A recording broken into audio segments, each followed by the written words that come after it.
Hi, it's Mark Zuckerberg here with an important message.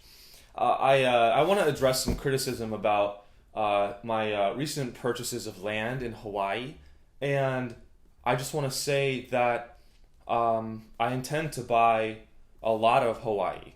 I'm going to buy most, if not all, of the state of Hawaii. And I know that may come as a shock to most of you who will never purchase any land in your life, but I do intend to do that. If Hawaii wants to sell me Hawaii and I want to buy Hawaii, that's called a free market, and it's the basis for the success of our country. I understand that it may be shocking and you may have a lot of questions, and I want to make sure I address these questions directly so that we are all on the same page about this purchase. You might be wondering, why am I buying Hawaii? Why would one man want to own that much an island in the middle of nowhere in the ocean?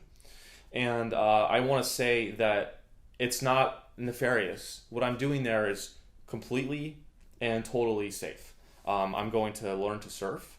I've been taking surfing lessons and I'm getting really good at it. I'm actually going to build a beach through the middle of the mainland. I'm going to kind of dig a trench, if you will, a sort of canal in the middle of Hawaii so I can practice surfing through the mainland. And I can't do that without the government's approval, but I intend to get that.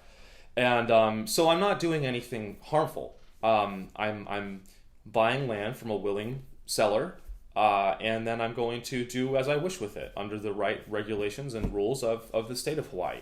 And if you're concerned about the citizens of Hawaii, they love what I'm doing. The citizens of Hawaii are excited about this purchase because I'm going to make them very rich. And if you're angry at me, then I want to know why you don't want the citizens of Hawaii to do well. Why are you so against the citizens of Hawaii doing well? Because that's what this transaction means. If I were to go up to you and say, hey, you can't buy that hamburger, you can't buy that hamburger, that would be ridiculous, right? So in the same way, don't come up to me and say that I can't buy Hawaii. Okay? It doesn't make any sense. That's hypocritical. Don't be a hypocrite, okay? I want to talk more about the activities, the things that I want to do with Hawaii.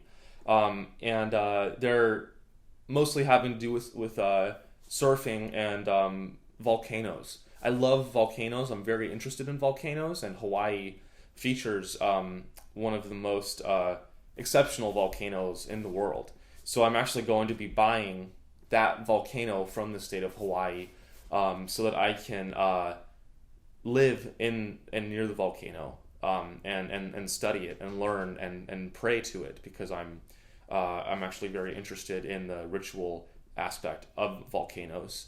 People have been calling it a lair. It's not a lair. It's not a lair. It's not an evil lair. There's nothing evil about it. It's just a base where I will be doing personal research and experiments, and there's nothing wrong with that. So that's why I'm buying Hawaii, and I'm not colonizing Hawaii. That's not the right word. People have been saying I've been colonizing Hawaii. Last I checked, colonization was not a consensual act. I am buying Hawaii legally and fairly at the fair market value of the land of Hawaii. That's not colonization. So the media got that one totally wrong. And I think I would urge you to do your own critical thinking about what this purchase means. Thank you for listening. I've been Mark Zuckerberg.